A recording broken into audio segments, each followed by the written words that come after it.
पुराने वक्तों की बात है। एक खूबसूरत गांव में यूसुफ नाम का एक नौजवान ताजिर रहता था। वो दौलत के लिए नहीं, बल्कि अपनी सच्चाई और ईमानदारी के लिए मशहूर था। एक दिन एक मुसाफिर दूर के शहर से आया और यूसुफ की दुकान पर कपड़ा खरीदने आया। उसने काफी सोना निकाला और कहा, ये कपड़ा मुझे दे दो, कीमत की फिक्र मत करो।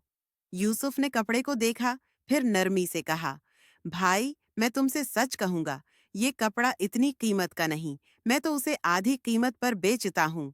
मुसाफिर हैरान होकर बोला, तुम ये क्यों कह रहे हो? तुम चाहते तो सारा सोना रख सकते थे। यूसुफ मुस्कुरा कर बोला, हमारे प्यारे नबी ने फरमाया, जो धोखा दे वो हम में से नहीं। मुझे कम कमाना गुवारा है, लेकिन बेईमानी नहीं। मुसाफिर इतना मुतासिर हुआ कि उसने यूसुफ की ईमानदारी की तारीफ हर जगह की।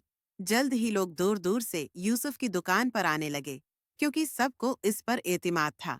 यूसुफ का कारोबार बढ़ा, लेकिन इससे भी बढ़कर उसकी जिंदगी में बरकत आ गई। दिल को सुकून, खानदान में मोहब्बत और मुआशरे में इज्जत।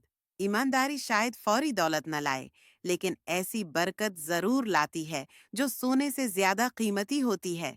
यूसुफ की तरह बनो, सच्चे बनो, ईमानदार बनो, क्योंकि अल्लाह ताली सच्चों से मोहब्बत करता है। सूरज तौबा, मैं है कि ए ईमान वालो, अल्लाह से डरो